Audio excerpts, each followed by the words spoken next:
동기영전 여기 있어. 네, 좋습니다.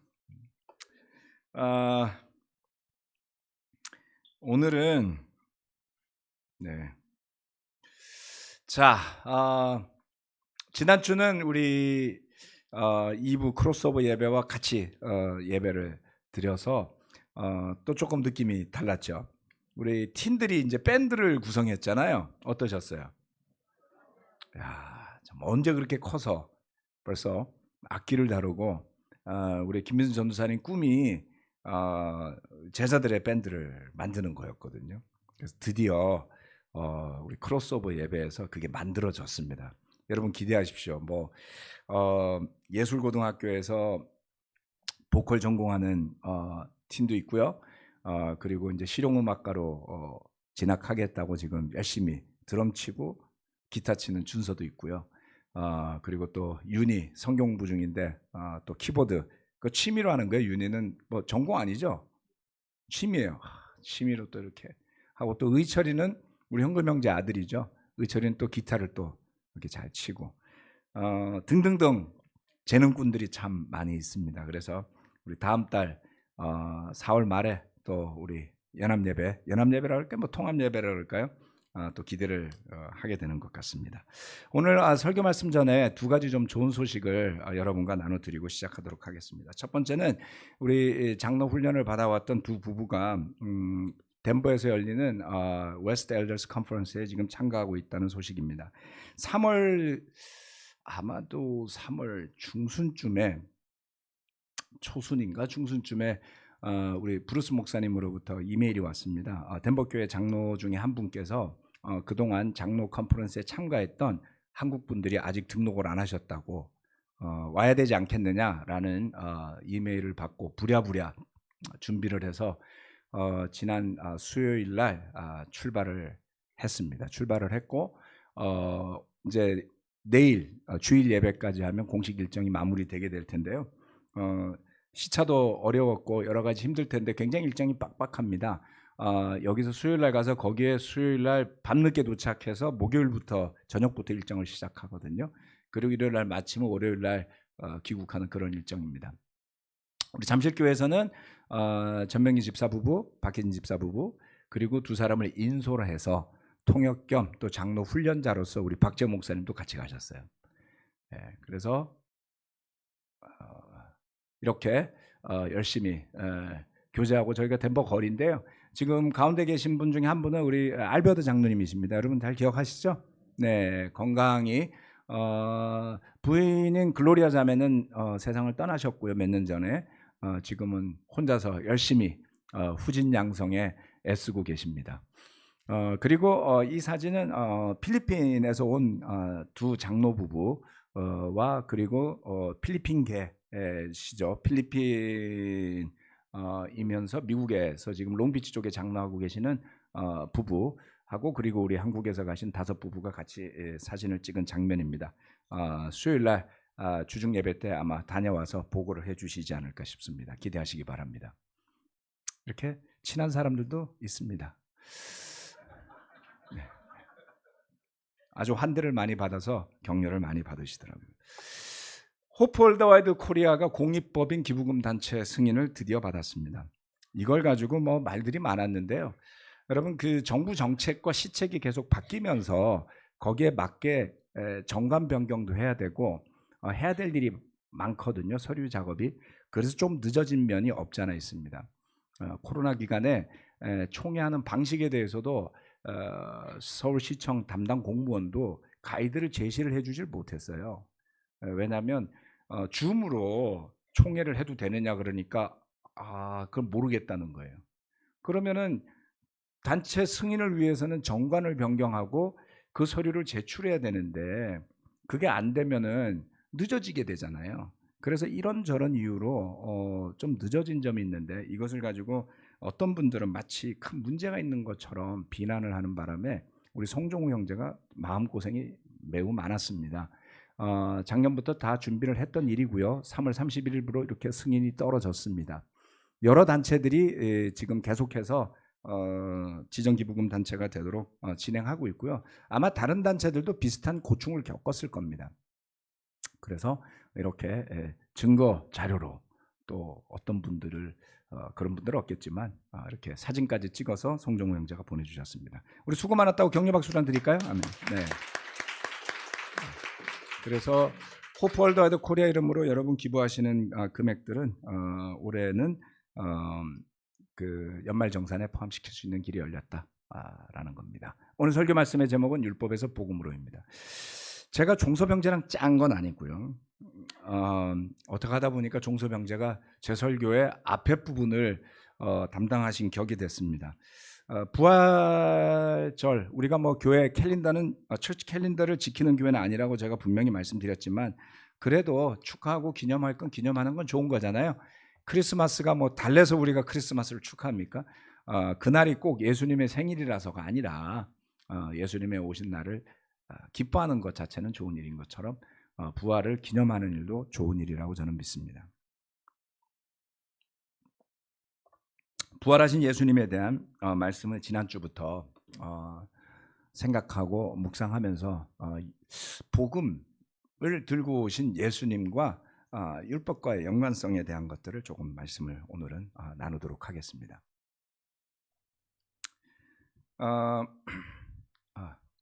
먼저 들어가기 전에 여러분들한테 이렇게 한번 질문을 좀 드려볼게요. 구약 시대에 이스라엘 백성들의 신앙 또는 믿음의 중심적인 역할을 한 것이 무엇이었을까라는 겁니다.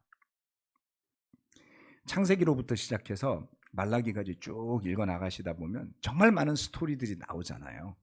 뭐 가나안 정복을 위한 전쟁도 나오고 그 전에 출애굽기 이야기도 나오고 그리고 왕들이 세워지고 나중에 예언자도 나오고 막 그러다가 이제 나라가 망해버렸죠. 네, 그리고 그 망한 나라를 회복하겠다고 열심히 애쓰다가 구약이 끝나거든요. 그래서 구약 시대에 이스라엘 백성들의 믿음의 중심을 차지하고 있었던 것이 무엇이었을까? 라는 겁니다. 그들이 정말 그 신앙에 충실하게 살았던 것일까? 열왕기상, 열왕기하, 역대상, 역대하에 굉장히 많은 이야기들이 나오잖아요. 왕들의 이야기, 예언자의 이야기, 백성들의 이야기, 또 심지어는 이사야서나 예레미야서나 에스겔서를 보면 백성들의 생활상을 알 수가 있는 내용들이 많이 나오죠. 과연 그들은 그들의 신앙을 어디에 두고 살았을까요? 율법이었을까요? 네. 그들이 아시리아와 바벨론에 의해서 차례로 멸망당할 때까지 그들의 신앙의 중심적 역할을 했던 것은 제가 보기엔 성전 제사였습니다. 율법에는 그다지 관심이 없었어요. 예언서를 읽어보고 그리고 역사서를 읽어보면 율법에 대한 이야기가 별로 나오지 않습니다. 심지어는 율법책이 어디 있는지도 모르고 몇백 년을 보낸 시대도 있었잖아요. 코미디 같은 일이 벌어졌죠. 그래서 율법주의라는 형태가 예언서의 말미에까지는 구약 성경에 등장하지 않습니다. 그러나 신약 시대가 도래했을 때에 예루살렘을 중심으로 종교적인 주도권을 가진 그 집단들이 추구하고 있던 신앙의 모습, 그것이 율법주의를 표방하고 있다라는 것을 복음서를 잘 읽어보면 어렵지 않게 알 수가 있습니다. 이 복음서에서는 반복적으로 이런 단어들이 등장합니다. 율법학자들, 또는 옛날 가라사대 성경 서기관들이라는 단어도 등장하죠. 바리새파 또는 사두개파라는 단어가 등장합니다. 예루살렘에는 여전히 제사장도 있고 성전도 있어요. 즉 성전 제사가 여전히 예루살렘에는 존재하고 있었음에도 불구하고 구약에는 없던 흩어져 사는 유대인들을 중심으로 만들어진 회당이라는 단어도 등장을 합니다. 신앙의 환경이 사뭇 달라져 있죠. 네. 그래서 유대인들의 생활의 중심 역할을 하는 것에는 구약에는 없던 회당이라는 것이 생겨나 있고요. 그것이 단지 외국에 사는 디아스포라 유대인들에게만 있는 것이 아니라 예루살렘에도 있어요. 네. 많은 유대인들이 회당을 중심으로 생활하고 성전이 있는 예루살렘은 사두개파, 바리새파, 율법학자들이 판을 치는 세상이 되었습니다.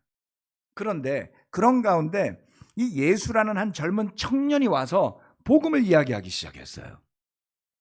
복음. 그 복음이라는 단어의 의미는 뭐였을까요?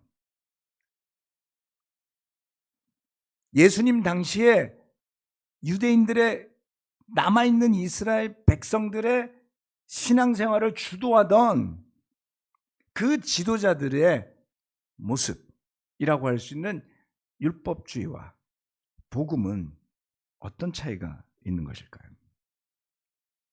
첫 번째, 율법은 대리자가, 복음은 하나님의 아들이 전해주셨다라는 겁니다. 율법은 누가 전했습니까?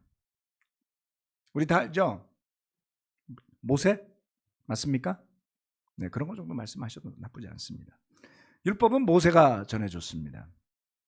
다른 사람이 전했다고 그러시면 안 돼요. 네. 그래서 그 모세는 대리자이죠. 하나님을 대신해서, 하나님의 메신저로서, 하나님의 예언자로서, 또는 백성과 하나님 사이의 어떤 중재자로서 율법을 전했습니다. 그러나 복음은 하나님의 아들 그리스도 예수가 전해주셨어요. 마가복음 1장 1절 말씀과 마태복음 4장 23절 말씀입니다. 하나님의 아들 예수 그리스도의 복음의 시작은 이러하다. 단순하지 않나요? 마가복음 1장은 정확하게 그것을 기술하고 있거든요. 하나님의 아들이신 예수 그리스도가 전한 복음의 시작의 이야기입니다. 이렇게 마가복음이 이야기하면서 쫙 나가죠. 마태복음 4장 23절, 예수께서 온 갈릴리를 두루 다니시면서 그들의 회당에서 가르치며 하늘나라의 복음을 선포하며 백성 가운데서 모든 질병과 아픔을 고쳐주셨다. 복음이 어떤 거예요? 기쁜 소식이잖아요. 좋은 소식이라 그랬잖아요. 그 소식이 선포될 때에 백성들 가운데 질병과 아픔이 나았단 말이에요. 어때요? 좋은 소식 맞습니까? 맞습니다. 검색을 신약 성경을 놓고 제가 검색을 해봤거든요. 율법이라는 단어를 쫙 검색해봤더니 복음이라는 단어보다 한 100회 이상이 많이 언급이 되더라고요. 율법 어쩌고 저쩌고, 율법 학자 어쩌고 저쩌고, 율법 어쩌고 저쩌고, 이게 한 200 몇십 번이 나와요. 근데 복음이라고 치니까 114번인가 밖에 안 나와요. 율법이 훨씬 많이 언급이 되죠. 즉 율법이라는 것이, 율법이라는 단어가 붙어있는 그 무엇인가가 굉장히 많이 신약 성경에서 언급이 되더라는 겁니다. 그런데 율법의 목적이 진짜 뭐였을까? 이렇게 생각해 봐야 되지 않겠습니까? 그것을 잘 나타내는 성경 구절이 저는 다음의 구절이라고 봐요. 마가복음 12장 35절로부터 37절 말씀입니다.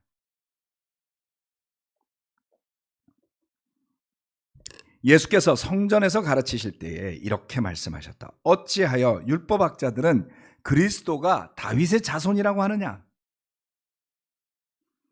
다윗이 성령의 감동을 받아서 친히 이렇게 말하였다. 주님께서 내 주께 말씀하셨다. 내가 내 원수를 내 발 아래에 굴복시킬 때까지 넌 내 오른쪽에 앉아 있어라. 다윗 스스로가 그를 주라고 불렀는데 어떻게 그가 다윗의 자손이 되겠느냐? 많은 무리가 예수의 말씀을 기쁘게 들었다.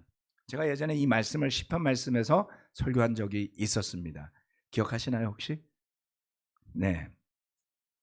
언제 했는지도 모르니까 제가 검색도 못하겠습니다. 자, 이 말씀에서 예수님은 이렇게 말씀하셨어요. 율법학자들은 어찌하여 그리스도가 다윗의 자손이라고 하느냐라고 말씀하시면서 시편 110편 1절 말씀을 인용하셨어요. 그렇죠? 예. 다윗이 성령의 감동을 받아서 이렇게 이야기를 했다. 그러면서 증거로 내세운 것이 다윗의 후손이라면서 어떻게 자기 후손을 주님이라고 부르냐? 그 후손은 도대체 누구냐? 이렇게 물어보니까 사람들이 대답을 못해요. 네. 자, 유대인들이 오실 그리스도를 기다리는데 그들의 관점에서만 기다리고 있었죠. 자신들을 해방시켜줄, 자신들의 나라를 더 위대하게 만들어줄. 우리가 복음을 받아들이면서 때로는 우리의 관점에서만 복음을 받아들이려고 한다면 선한 목적을 가진 율법을 그들의 관점에서만 받아들여서 율법주의를 탄생시킨 사람들과 다름없는 복음주의를 만들어낼지도 모르겠어요. 주의해야 됩니다. 모세의 율법은 무지몽매한 이스라엘 백성들에게 믿음의 기초를 놓고 복음을 받아들일 준비를 시키는 것이었어요. 성전 제사의 목적이 그 성전이 영원히 유지되는 것이 아니었음을 알 수 있잖아요. 부서졌고 불탔고 파괴되었죠. 예. 성경 말씀은 이 땅의 예루살렘과 성전은 하나의 모형이다라고 말씀하지 않습니까? 그리고 히브리서 말씀에서는 진정한 제사는 예수 그리스도께서 오셔서 드린 것이라고 이야기하죠. 그렇기 때문에 구약에서부터 만들어져 왔거나 행해져 왔던 그 수많은 오랜 시간을 가진 가인과 아벨이 드렸던 제사도, 아브라함이 드렸던 제사도, 모세의 율법에 따라서 이스라엘 백성들이 광야에서 그 천막, 성전인 성막에서 드렸던 제사도, 솔로몬이 예루살렘 시온산 꼭대기에다 지었던 그 성전에서 드렸던 제사도 결국은 그리스도 예수의 죽으심과 부활을 향해 가고 있다, 이렇게 봐야 되지 않을까요? 그런데 이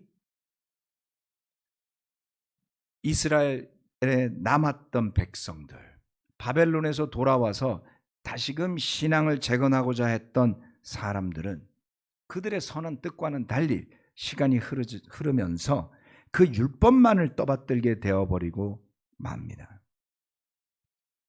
그런 그들에게 핵심을 찌르는 말씀을 시편에서 인용하면서 가르친 거예요. 여러분, 시편을 쓴 사람이 율법학자라고 생각해 보셨어요? 그런 생각 해보셨습니까? 이미지가 안 맞잖아요. 그렇죠? 뭐 다윗도 쓰고 뭐 아삽도 쓰고 뭐 이랬다는 건 아는데 주님은 그들을 율법학자라고 불렀어요. 예수님이 틀리게 말씀하신 거예요? 아무도 반박하지 않았습니다. 그들은 율법을 잘 아는 사람들이었다는 뜻이고요. 그들은 그 시대 율법을 주도하던 사람이었다는 뜻이고요. 그들은 율법에 의거해서 성령의 감동을 받아서 예언하듯이 시편을 써내려 갔기 때문에 주님의 이 말씀은 틀린 게 아니죠. 그래서 어떤 율법학자도 바리새파 사람도 예수님에게 대들지 못한 거예요. 왜요? 그 시편 말씀이야말로 율법을 해석할 수 있는 많은 보물의 창고와 같은 것이었기 때문에 그렇습니다. 어느 누구도 해석하지 못했거나 착안하지 못했던 모순처럼 보여졌던 그런 구절들이었는데 예수님이 그것을 꼬집어냈습니다. 내가 몰랐다면, 무지해서 또는 무관심해서 너무나 많은 율법의 말씀들이, 예언의 말씀들이 있어서 몰랐는데 누군가가 그것을 깨닫게 해준다면 우리는 어떻게 반응해야 될까요? 감사해야 되지 않습니까? 오, 그런 포인트가 있었군요. 오실 메시아는 다윗의 후손인데 다윗의 주님이 되는 그런 존재라면 그는 도대체 누구인 것입니까? 이래야 되는 거 아닙니까? 그들의 마음을 바꾸었어야 할 만한 가르침이었지만 율법학자들과 바리새인들은 끝까지 모세의 길을 고집합니다. 아니요, 모세의 길이라고 해석한 자기들의 해석에 집착한 것이죠.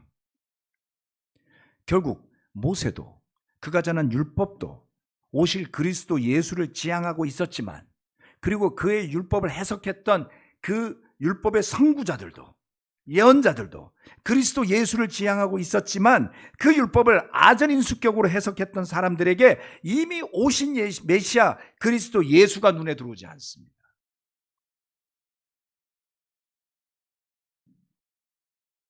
대리자가 전한 그 율법에 집착하면서 정작 하나님의 아들로 오셔서 복음을 전한 그리스도 예수의 복음에 관심이 없었단 말이죠.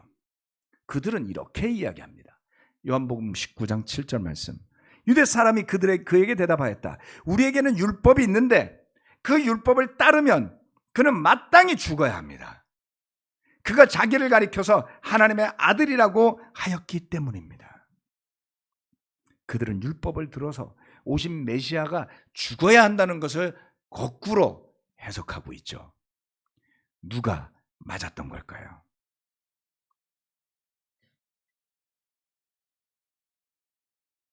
백성들 위에 군림하는 그들의 지위를 이용해서 예수를 십자가에 못 박아야 한다고 군중을 선동하며 외쳤습니다. 온갖 정치적 수단과 심지어는 총독으로 와 있는 빌라도를 압박하는 교활함도 보였죠. 정치적 수단과 우월한 지위를 사용해 예수라는 한 힘없는 청년을 죽이기에 혈안이 되어 있었고 그들은 그 목표를 달성합니다.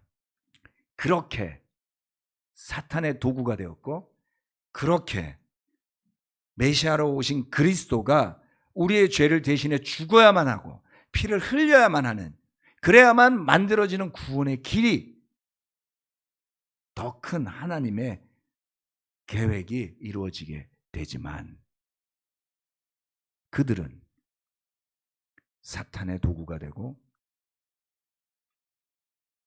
지옥의 불쏘시개로 전락하는 겁니다. 율법에서 복음으로 넘어오는 과정은 평탄치가 않습니다. 두 번째, 율법주의에는 자기의가, 복음에는 능력이 깃들여 있습니다. 한 가지 오해하지 말아주시기를 바라는 것은 율법이 나쁜 것이 아니라는 것입니다. 좋은 율법을 받아서 그것을 자기 중심적으로 변화시킨 율법주의가 잘못된 것이죠. 그래서 우리는 구약의 말씀을 읽을 때 또는 율법의 핵심이라고 할 수 있는 모세의 오경을 읽을 때 편견을 가지고 읽어서는 안 된다라는 것입니다. 요한복음 1장 17절 말씀. 율법은 모세를 통하여 받았고 은혜와 진리는 예수 그리스도로 말미암아 생겨났다. 어디에 부정적인 게 있습니까? 예수님도 율법을 부정적으로 표현하지 않았고요. 사도들도 율법을 부정적으로 표현하지 않았습니다. 다만 그 율법을 이용하는 사람들을 저주했고 부정적으로 표현했을 뿐인 것이죠. 이 요한복음이 기록하고 있는 이 말씀의 의미가 참으로 깊습니다. 율법이 없었다면 성막도 없고 제사도 없고 죄사가 없었다면 죄사함에 대한 인식도 있을 수 없죠. 결국 율법은 모든 신앙의 토대와 뼈대를 만드는 역할을 합니다. 그래서 그 뒤에 오신 예수 그리스도로 말미암아 전파된 복음은 그렇게 율법을 바탕으로 지어진 집 위에 은혜라는 지붕을 씌워서 하나님의 집을 완성하게 되는 것입니다. 율법은 그것을 점유한 것처럼 보이는 사람들의 무기와 도구가 되었지만 복음은 그렇지 않았어요. 율법에 능력이 있다는 말을 들어봤습니까, 여러분?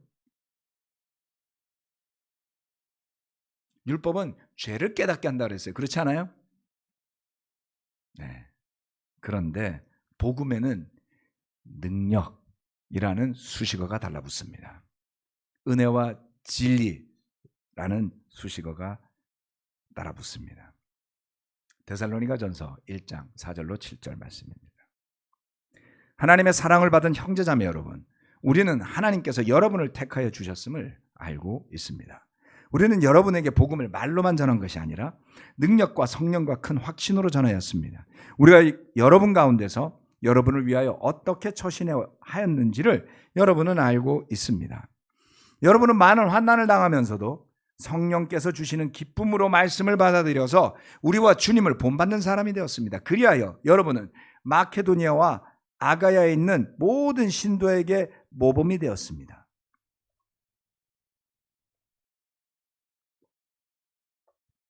복음을 전하기 위해서 생을 다 바쳤던 사도 바울은 이렇게 기록했습니다. 말했고요. 복음이 말로만 전해진 것이 아니라 능력과 성령과 큰 확신으로 전해졌다라고 말했습니다. 율법에 대해서는 이런 수식어가 달라붙지 않죠. 그렇죠? 율법과 복음이 확연하게 구분되는 겁니다. 우리는 이 말씀을 잘 이해하고 있는 것일까요? 열심히 제자로 살아왔던 분들이 많습니다.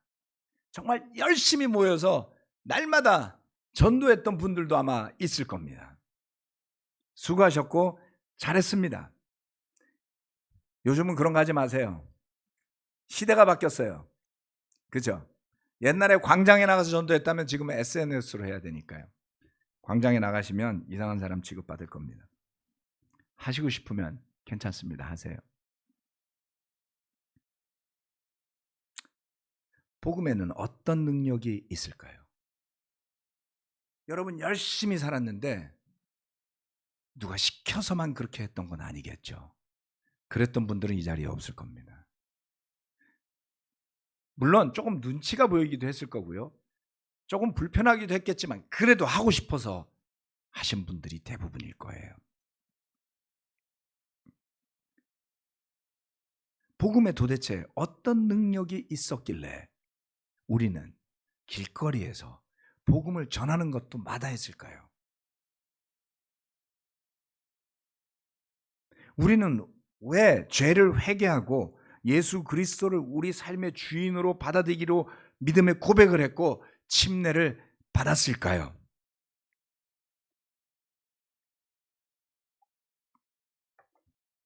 복음의 가장 큰 능력 중에 하나라고 저는 이렇게 생각합니다.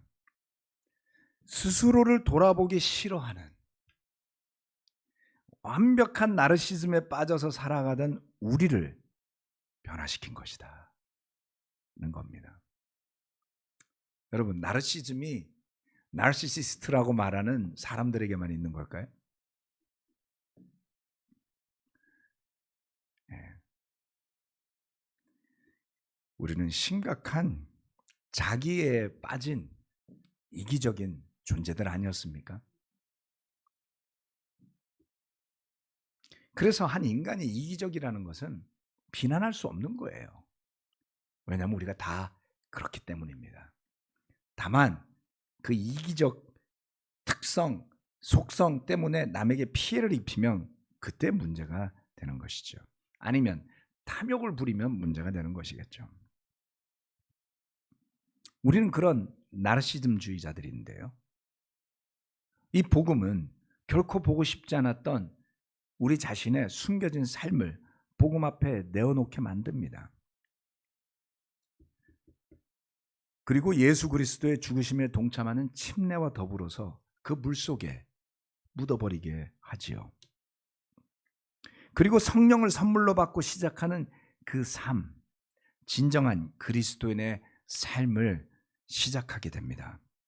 복음 안에서 사는 삶, 예수 그리스도를 주님으로 모시고 사는 삶, 그 삶 안에 복음의 능력이 깃들어 있는 삶이 되는 것입니다.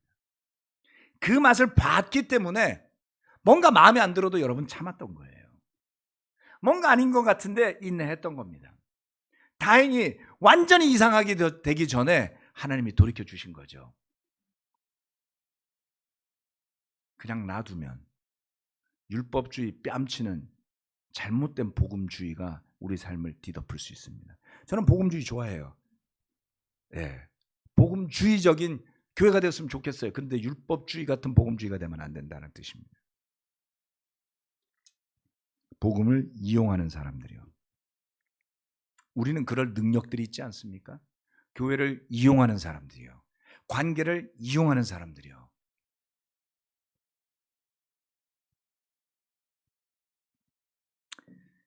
고린도 데살로니가 전서 1장 5절 말씀은요. 데살로니가에 사는 제자들이 많은 환난을 당하면서도 성령께서 주시는 그 기쁨으로 말씀을 받아들여서 사도들과 그의 제자들 그리고 주님을 본받는 사람이 되었다고 하였습니다. 그들에겐 롤모델이 있었죠. 사도들과 그들과 함께하는, 바울 일행과 함께했던, 그렇죠? 그것이 디도가 됐건, 그것이 디모데가 되었건, 그것이 에바브로디도가 되었건, 그들과 함께하는 사람들이 있었고, 그리고 그들을 본받게 되었습니다. 그들의 삶의 모습, 그들의 믿음의 모습을 배우는 사람이 되었고, 결국 주님을 본받는 사람이 되었죠. 그래서 그 데살로니가 교회는 마케도니아와 아가야 지역의 좋은 모범이 되기까지 하였다고 합니다. 복음의 능력이 성령이 인도하시는 삶과 결합할 때, 복음의 능력이 성령의 인도하심을 받는 그 삶과 결합하게 될 때에 훌륭한 믿음과 의의 열매들이 우리 삶에서 맺히는 길이 열릴 겁니다. 우리의 본성으로 만들어내는 사회적 관념 때문에 생겨나는 성품이 아니라 성령의 열매로 복음의 능력에 힘입어서 맺히는 그런 열매들입니다. 그와 같은 복음의 능력을 삶 속에서 체험하면서 성령의 열매를 맺는 삶이 오늘 이 자리에서 또는 유튜브로 설교를 듣는 여러분의 삶에 이어져 가고 있는지를 각각 질문해 보시기를 권해드립니다. 그것을 원하는 열망이 없다면 주어질까요? 그것을 위해서 애쓰지 않는데 주어질까요? 간절히 구하지 않는데 그냥 덜렁 올까요? 세상에 그런 것은 존재하지 않습니다. 어제 제 와이프하고 팬텀싱어인가 그거를 좀 봤어요. 와, 노래들을 왜 이렇게 잘하죠? 벌써 보신 분들 계시죠? 아니, 이렇게 노래 잘하는 사람이 많은데 여태 우리나라 사람들 뭐하고 살았던 거야? 라는 생각이 들었습니다. 근데 그들 한 명 한 명을 보면 얼마나 열심히 마음을 다해서 했을지 여러분 상상이나 가세요? BTS가 왜 유명해졌어요? 칼군무 아니에요? 그러면 아무나 하면 된다고 생각하시잖아요, 여러분. 노력하면 되잖아. 그게 왜 안 될까요? 그 칼군무의 완성도 자체가 넘사벽인 거예요. 해보세요, 여러분. 되나? 아니, 왜 훌륭한 연주자들에게 우리가 갈채를 보내나요? 노력으로만 되지 않는 경제까지 올라갔기 때문에 그런 것 아닙니까? 세상에 어느 것도 그냥 주어지는 게 없는 세상을 살면서 왜 하나님으로부터 주어지는 것들은 입만 벌리면 떨어진다고 생각할까요? 아니면 율법을 통해서 해야만 한다고 생각할까요? 영적인 가치는 이 세상에서 노력으로 얻어지는 것보다 훨씬 더 높고 고귀하고 어려운 가치들이에요. 그걸 바라지도 않는데 그냥 주어진다고요? 저는 그렇게 생각하지 않습니다. 물론 노력한다고 해서 거기에 도달할지 아닐지 모르겠어요. 하지만 적어도 열망하는 마음은 있어야 되지 않을까요? 그냥 잘 되기를 바라는 탐욕스러운 마음 말고요. 우리 가정이 그냥 잘 됐으면 좋겠어. 우리 교회가 그냥 잘 됐으면 좋겠어. 이거 영적인 거라고 생각하시죠? 아니요. 그릇된 이기심과 탐욕으로 흐를 수 있습니다. 수많은 범죄자들이 너무나 단순해요. 자기 잘 먹고 잘 살겠다고 남 죽이는 거 아닌가요? 남의 행복을 짓밟는 것 아닌가요? 가장 악하다고 생각하는 사람들도 살펴보면 평범하대요, 여러분. 무엇을 열망하시는 겁니까? 저는 이 말씀들을 놓고 깊게 묵상하고 기도하면서 그 복음의 능력이 자기의가 아니라 복음의 능력이 여러분 개인과 여러분의 가정과 여러분이 함께하는 교회 위에 깃들게 되기를 바랍니다. 그래야 얻어지는 평화가 있는 거예요. 우리가 무슨 뭐 평화를 사랑하는 사람이라서 아니요. 성령의 열매만이 만들어내는 평화가 지배하는 가정이 될 때 남편과 아내가 그 말씀에 따르고 그 성령의 인도하심을 바라고 영적인 수련을 거듭해 가서 정말 교회가 영적인 칼군무를 추는 집단이 되어야 되지 않겠습니까? 사탄이 보고 쫄아서 좀 도망가게 해요. 너무 허접하게 보이지 맙시다. 영적으로요. 그게 뭔지 저도 설명 못 하겠어요. 하지만 있어요. 네, 있습니다. 그래서 영적인 경지를 더해갈 수 있도록 구하시고 성령과 그 열매에 더 많은 관심을 두시고 자신을 살펴보시게 되길 바랍니다. 그러면 영광은 주님께 돌아가게 되겠죠. 말씀 마치고 기도하겠습니다. 하나님 아버지, 21세기가 되면 좀 더 나은 미래가 펼쳐질 거라고 많은 사람이 믿었고 저도 그렇게 기대했습니다. Y2K 2000년, 2001년 그 2000년에는 모두가 모여서 축하를 했고요. 정말 수만 명의 사람들이 제자들이 마닐라에서 함께 예배를 드린 추억도 있네요. 그리고 20년이 흘렀습니다. 지금 세상은 그때보다 더 나은 세상이라고 감히 말할 수가 없는 세상이 되었습니다. 지금 교회는 그때보다 더 나은 교회라고 누가 감히 말할 수 있을까요? 복음은 틀리지 않지만 우리의 주님이신 예수 그리스도도 틀리지 않지만 이 모든 존재하는 보이지 않는 것들에 대한 창조주신 하나님도 틀리지 않지만 우리는 너무 자주 틀립니다. 그런데 알지 못하는 것을 안다고 주장하며 스스로의 오만함에 빠질 때 우리가 율법주의자로 전락하지 않겠습니까? 복음의 가치를 모른다면, 그 능력을 모른다면 도대체 무엇으로 우리는 복음을 전하려고 하는 것일까요? 사랑하는 형제 자매들 모두가 보다 더 근본적인 질문으로 돌아가서 자신의 영적인 정체성을 확인해 보고 내가 무엇을 위해 지금 예배에 가는지, 내가 무엇을 위해 그 아까운 헌금을 아까워하지 않으면서 내는지, 내가 무엇을 위해 이 시간을 내서 서로를 돕겠다고 그러는지를 그 동기를 살펴보게 도와주셔서 그 안에 복음의 능력을 확인하고 성령의 인도하심을 느끼고 체험할 수 있도록 영적인 일깨움을 우리 위에 내려주시길 간절히 기도합니다. 또한 덴버에서 열리는 우리 장로 컨퍼런스에 참가하고 있는 박지원 목사님, 우리 박희진 집사 부부, 전민기 집사 부부 모두 축복하여 주시고 그들이 자신을 위해서 거기에 가 있지 않습니다. 봉사하기 위해, 섬기기 위해, 복음의 종이 되기 위해, 그리고 교회가 교회로 서로 연결되도록 하기 위해 깨어지고 부서지는 것이 아니라 더욱더 화목한 교회들이 되도록 하기 위해 가 있는 만큼 그들의 여정을 축복하여 주시고 그 모든 것을 준비한 덴버 교회의 지도자들과 형제 자매들 외에도 주님의 축복이 함께하기를 간절히 기도합니다. 감사드리고 예수 그리스도 이름으로 기도합니다. 아멘.